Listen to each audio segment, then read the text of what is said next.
সাংবাদিক ভাইরা আপনাদের অনেক অনেক ধন্যবাদ। আপনারা এটাকে বলে এই আন্দোলনে আমার জানা মতে 2 সাংবাদিক শাহাদাত বরণ করেছেন।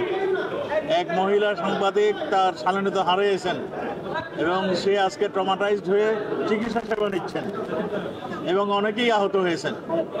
আপনাদের সেই জন্য আমি আপনাদেরকে কৃতজ্ঞতা জানাচ্ছি। তারপরেও আপনারা সংবাদের জন্য আপনার নিজের জীবন বিপন্ন করে কাজ করে যাচ্ছেন। সেই জন্য আপনারা জানেন 16 তারিখ থেকে 19 তারিখ পর্যন্ত যে তাণ্ডব সারা বাংলাদেশে হয়েছে, সেটা রংপুরও সেই তাণ্ডব থেকে বাদ যায়নি।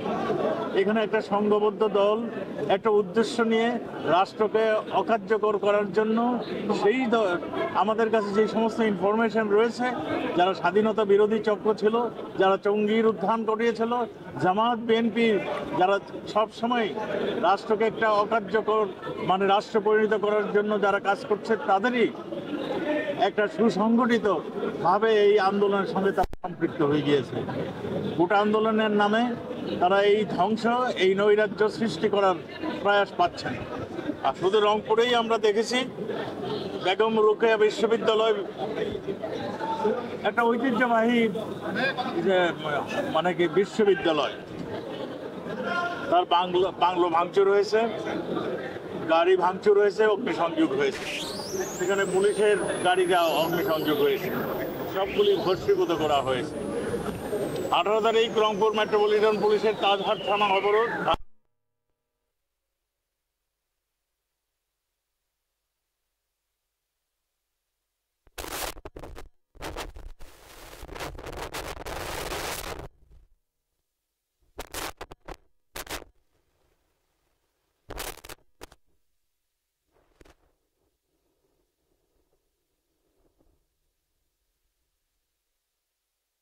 তারা ঢুকে ভাঙচুর করেছে।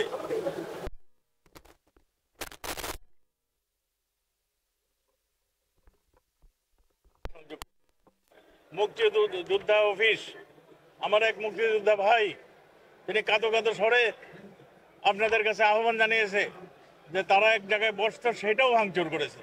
শুধু এই জায়গায় নয়, সারা বাংলাদেশের চিত্রটাই এরকম। নরসিংদীতে আমি যেখানে গিয়েছি গত পরশুদিন, সেখানেও দেখেছি নরসিংদীতে শ্রমিক লীগের অফিস, আওয়ামী লীগের অফিস, আওয়ামী লীগের সভাপতির বাসা, আমাদের ওই পুলিশের হাইওয়ে পুলিশের থানা একদম সম্পূর্ণ ভস্মীভূত করেছে। এই আগুনের সঙ্গে আমরা এখনো, আমার কাছে মনে হচ্ছে এরা এই অগ্নিসংযোগ পেট্রোল দিয়ে না করে এরা গান পাউডার ইউজ করছে। আমার কাছে মনে হচ্ছে আমার হাসপাতাল, ব্যাংক কোনোটাই বাদ যাচ্ছে না।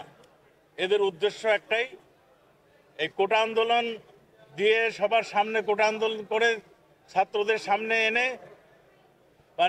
আসল যারা ক্রীড়ানায়ক তাদের এই রাষ্ট্রকে অকার্যকর করার জন্য তারা এই প্রয়াস চালাচ্ছে। আমরা 19 তারিখে দেখেছি রংপুর পুলিশ লাইন আক্রমণ করেছে, অগ্নিসংযোগ হয়েছে। রংপুর জেলা অফিস, পুলিশ সুপারের বাংলো আক্রমণ, বিভাগীয় পরিকল্পনা কার্যালয় ভাঙচুর, সমবায় মার্কেট, জেলা পরিষদ কমিউনিটি মার্কেট ভাঙচুর, জেলা প্রাণের সম্পদ অফিস ভাঙচুর, ডিসি অফিস ভাঙচুর এবং ধাপ পুলিশ ফাঁড়ি ভাঙচুর, অগ্নিসংযোগ। এগুলি আমরা কোনোদিন দেখি নেই। আমরা তো আন্দোলন করে আসছি, আমরা মুক্তিযুদ্ধ করে আসছি, আমরা 6 দফার আন্দোলন করেছি, আমরা 69-এ গণ আন্দোলন করেছি। আমরা কখনো থানা ভবন আক্রমণ করিনি, আমরা কখনো বিচারপতির বাসার ভাঙচুর করতে যাইনি, আমরা কোনো পার্টির অফিসে যে আগুন দিতে যাইনি। এটাই প্রমাণ করে এরা একটা দেশকে অকার্যকর দেশে পরিণত করবে। আমরা কোনোদিন সরকারি সম্পদ বিনষ্ট করি নাই। আমরা যেগুলি গর্ভের ধন, আমাদের পদ্মা সেতুর যেখানে ডকুমেন্টগুলি থাকতো, সেতু ভবন, সেটাকে পুড়িয়ে দিয়েছে দেখেছেন আপনারা। মেট্রো রেল, এলিভেটেড এক্সপ্রেস, আমাদের যাত্রাবাড়ি থানায়, সেটা তো মনে হয় একটা ক্যান্টনমেন্টে পরিণত হয়েছিল। আমি আমাদের পুলিশ বাহিনী, আমাদের বিজিবিকে, আমাদের আনসার বাহিনীকে ধন্যবাদ জানাই। তারা জীবন বাজি রেখে এই সমস্ত অপকাণ্ড তারা রুখে দিয়েছে, রুখে যাচ্ছে। আজকে আবার আমাদের সেনাবাহিনীর সঙ্গে যুক্ত হয়েছে আমাদের দেশপ্রেমিক নিরাপত্তা বাহিনী এবং সেনাবাহিনী এরা উভয়ই এই দেশের জন্য তারা অনেক রক্ত দিয়েছে, এখনও তারা ঘুরে দাঁড়িয়েছে এই দেশকে রক্ষা করার জন্য। আমরা আপনাদের সবারই সহযোগিতা চাই। আমরা সবাই মিলে এদেরকে প্রতিহত করব, এদের চিহ্নিত করব, এদের বিচারের মুখোমুখি করব। ধন্যবাদ সবাইকে।